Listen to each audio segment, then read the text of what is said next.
नमस्कार फरीदाबाद में सौरभ भारद्वाज। अपराधी होते हैं लेकिन अपराधियों के भी कुछ मानवाधिकार होते हैं। 19 साल का एक लड़का अपने पड़ोस की एक 16-17 साल की लड़की के साथ कोई एक संबंध में आ जाता है और उसके बाद उसके कुछ फ़ोटो इंस्टा पर वायरल कर देता है या डाल देता है। उसके बाद उसके खिलाफ़ एक मुकदमा दर्ज होता है और मुकदमा दर्ज होने के बाद पुलिस उसे तलाश करती है और वो अंडरग्राउंड हो जाता है। 3-4 महीने बाद लड़की के परिवार की ओर से, लड़की की ओर से उसे अपने घर बुलाया जाता है और घर बुलाकर परिवार के सदस्य उसकी गर्दन काटने की कोशिश करते हैं। ये कहानी है। ये जो परिवार हमारे साथ खड़ा है इन्हीं की ओर से बात करेंगे। क्या नाम आपका? वकील अहमद। वकील अहमद हैं। कहाँ के रहने वाले हैं वकील जी? तगा फतेहपुर। तगा फतेहपुर बिल्ला कॉलोनी में रहता हूँ। बिल्ला कॉलोनी के रहने वाले हैं। क्या हुआ था? ये क्या घटना है? ये सर हमारी कोई मतलब बेटे का क्या नाम है आपके का? साजिद। साजिद के खिलाफ पुलिस में दर्ज हुआ मुकदमा। हाँ जी।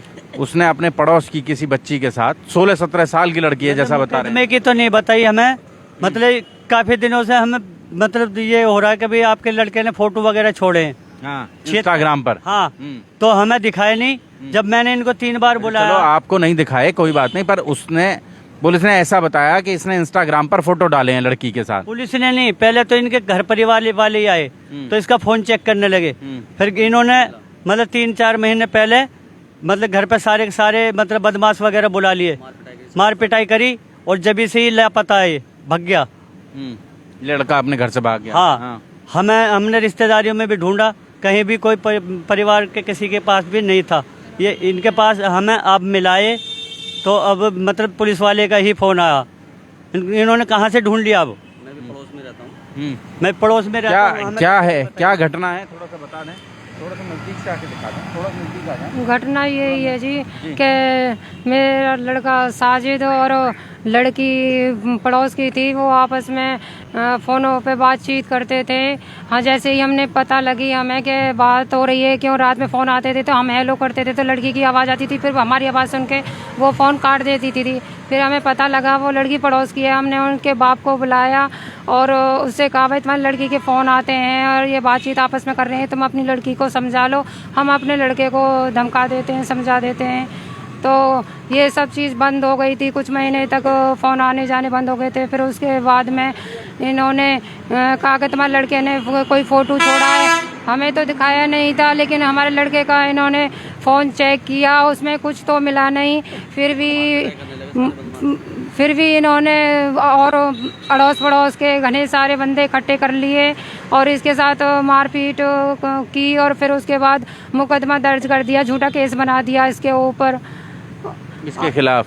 साजिद के खिलाफ 6 पॉस्को एक्ट में धारा 6 लगाकर 506 भी लगाई है उसमें जी। पता ना कौन सी FIR दर्ज हुई आपके बेटे साजिद के खिलाफ जी। हाँ, लेकिन वो लड़का गायब हो गया। हमने खूब सारी रिश्तेदारियों में सब जगह ढूंढा, नहीं मिला। फिर हमने कंप्लेंट भी दी है कि हमारा लड़का गायब है, उसके बाद भी कहीं नहीं पता चला। और फिर अब 27 तारीख को लड़की की माँ ने उसके पास फ़ोन किया लड़के के कि हम फैसला कर लेंगे। और ये बातें करती थी पहले से, इनके पास फ़ोन आते थे साजिद के। क्यों एक बार उस लड़की की माँ हमारे घर आई थी कि तुम्हारे लड़के के फ़ोन मैसेज हमारे पास आते हैं और आपके आऊँगी तो बात करवाऊँगी। अब बताओ, इनके ये फ़ोन आते हैं जब तो हमारे घर आ गई और इन्होंने धोखे से लड़के को बुलाया कि मैं शादी करवा दूंगी और फैसला कर लूँगी, और बुलाकर अपने घर में उसे पहले मारा और फिर उसका सारा इसकी लड़की की माँ बाप उसके भाइयों ने सब ने मिलके उसे मारा। फिर उसका चाकू से जन किस चीज़ से उसका गला काट दिया। सारा गले पे बहुत निशान है, सारा गला काटा पड़ा है उसका। जान से मारने की कोशिश की गई है उसे। मैं चाहती हूँ कि मेरे बच्चे को इंसाफ मिलना चाहिए और जितने भी इन दोषियों ने मारा है, पीटा, उसका गला काटा है, उनके खिलाफ सख्त से सख्त कार्रवाई हो और उन्हें सज़ा मिले, अरेस्ट करे जाए वो। हाँ, अब हालत कैसी है उसकी? उसकी हालत अभी सही नहीं है। और ये वारदात हुई थी 11-12 बजे के बीच में और हमारे घर के पास में ही है, थोड़ी दूरी, हमें बताया नहीं गया। और 2:30 बजे फ़ोन आया था, धौस थाने इंचार्ज रमेश ने फ़ोन किया था अल्फला में। जब वो खुद अपने आप ले गए, अपने आप टाँके लगवा दिए, कागज़ बनवा दिए उल्टे सीधे और साइन करवा लिए हमसे। और कह रहे तेरे को जब देंगे डॉक्टर के जब इस पे साइन कर देगा, वरना तेरे को नहीं देंगे हम। और पुलिस वाले वहीं से ही हमारे संग रहे हैं, अभी पुलिस के अंडर में ही है वो लड़का हमारे। वो तो फिर उसके खिलाफ मुकदमा दर्ज था, संगीन धाराओं में मुकदमा दर्ज था, तो उसे इलाज तो होना चाहिए ना। हाँ, इलाज होना चाहिए उसका, तो इलाज नहीं करवाया इन्होंने, सफदरजंग अस्पताल तक ले गए उसको। हाँ, अल्फला से वहाँ ले गए, बीके में ले गए, बीके में नहीं उसका इलाज सही से हो रहा था, फिर तुरंत ही तभी वहाँ पे ट्रामा सेंटर के लिए रेफर कर दिया। वहाँ पे दूसरे तीसरे दिन ही उसका वो वहाँ से हमने मना किया था, अभी ये इस हालत में नहीं है कि इसका डिस्चार्ज हो, फिर भी पुलिस वालों ने उसका अपने आप डिस्चार्ज कर दिया और उस पर खड़ा भी नहीं हुआ जाता, हमें बताया भी नहीं, हमें मिलने भी नहीं दिया जा रहा था।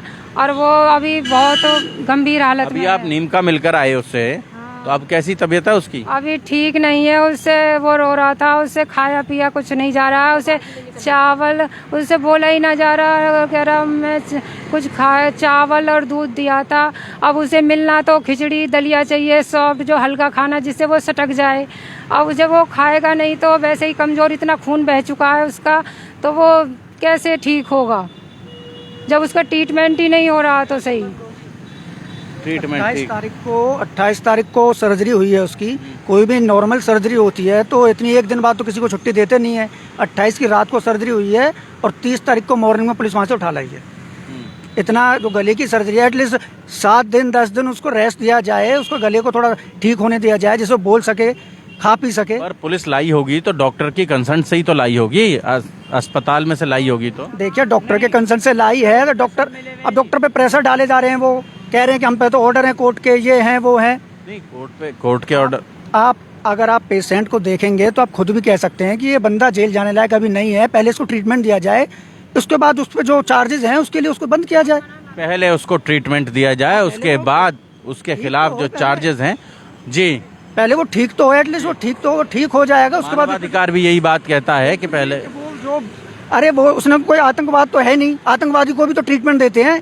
उसने कोई गलती की है तो उसके लिए उसको सजा भी मिलेगी, सब काम होंगे, लेकिन उसके ट्रीटमेंट को तो छोड़ दिया बीच में 2 दिन। एक दिन 28 को सर्जरी हुई है, रात में 30 को उठा के ले गए कि जो हमें कोर्ट में पेश करना है, और कोर्ट में पेश करना है तो उसको पहले ट्रीटमेंट दो, और फिर जो है उसके गले पे वार है, निशान है, उसके लिए ये तो नहीं कह रहे हैं कि भाई चलो जिन्होंने मारा है उनको अरेस्ट करें, उल्टा हमसे कह रहे हैं कि सुसाइड है। बच्चा सुसाइड कैसे करेगा? उनके घर जाके, वो अपने घर कर सकता है, कहीं भी कर सकता है, उनके घर जाके सुसाइड करेगा।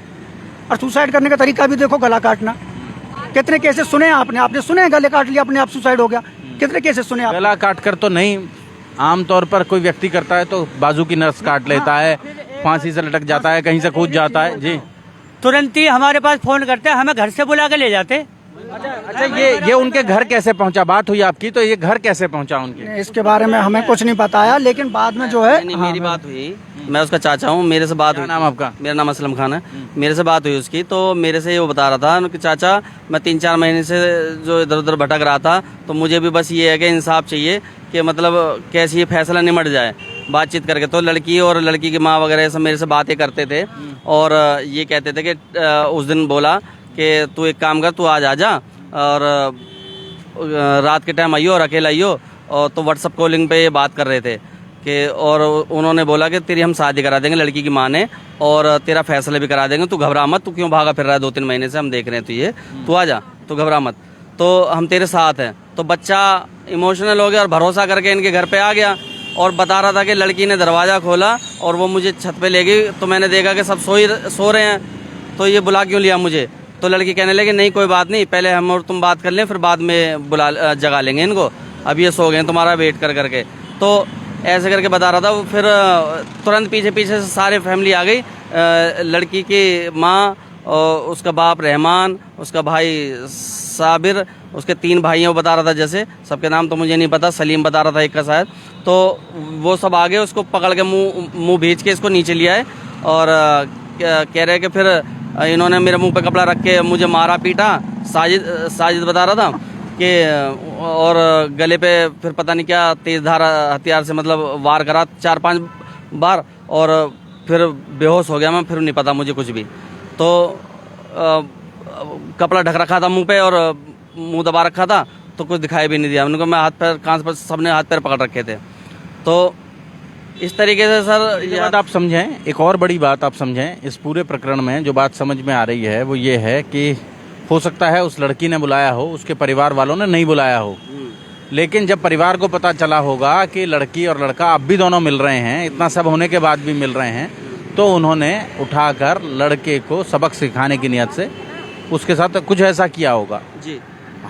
हम तफ्तीश में नहीं है, लेकिन एक अंदाज है, एक अंदाज है। उनकी प्लानिंग है, प्लानिंग से ही काम हुआ है। क्यों सरपंच वगैरह भी सब उन्हीं के साथ है, पूरा गांव उनके साथ है, पूरा गांव उनका साथ दे रहा है जी।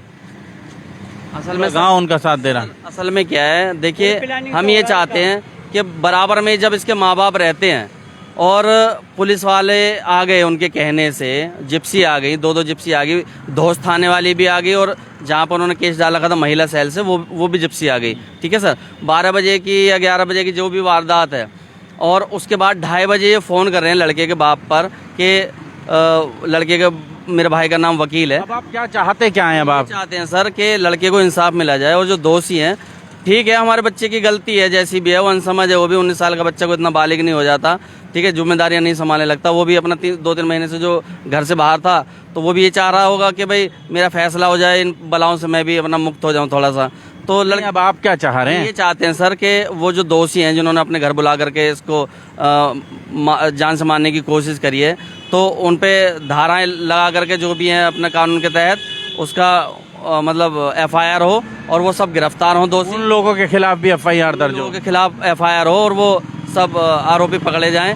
तो हम धौस थाने गए थे सब मिल करके, तो वहाँ एप्लीकेशन हमने दी, तो पुलिस वालों ने मतलब हम थाने से वहाँ से भगा दिया, मतलब कह रहे जाओ तुम्हारी कंप्लेंट वगैरह कुछ नहीं होगी। तो उन्होंने वो कॉपी तो रख ली, लेकिन हमें रिसीविंग वगैरह ऐसे कुछ नहीं दिया, तो ना ही कोई कार्रवाई कर रहे हैं वो लोग। मतलब आप ये चाहते हैं कि अब उन दोषियों के खिलाफ FIR दर्ज हो, उसके खिलाफ FIR दर्ज, और ये जो लड़का है इसको इलाज, जो लड़का है जेल में अभी उस हालत में नहीं है कि वो मतलब कुछ तरीके से मतलब सही से रह सके, उससे खाया पिया कुछ जा नहीं रहा है, तो जेल में उसको चावल दिए जा रहे हैं और ऐसा खाना दिया जा रहा है जो कि उसको प्रॉब्लम क्रिएट करेंगे, उसके जो उसका इलाज ठीक से हो। हाँ जी, उसका गला कटा पड़ा है उस सबसे। परिवार की जो मांग है वो ये है कि ये जो साजिद है जिसका गला कटा है, अब ये तो बता रहे हैं कि गला उन लोगों ने काट दिया, दूसरे पक्ष ने, पुलिस कह रही है कि उसने सुसाइड की कोशिश की, गला काटकर सुसाइड करना बड़ा अजीब है। हालांकि आमतौर पर लोग इस तरह से नहीं सोचते हैं, अपना गला खुद काटकर सुसाइड करने के बारे में नहीं सोचते हैं।